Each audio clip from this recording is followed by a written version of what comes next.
сказано слов, но слова — это дым, удержать и запомнить нельзя.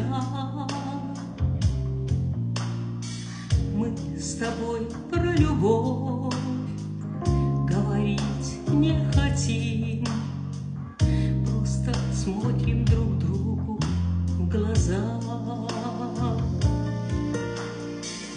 Мы с тобой похожи, как две капли воды. Для меня остальное не важно.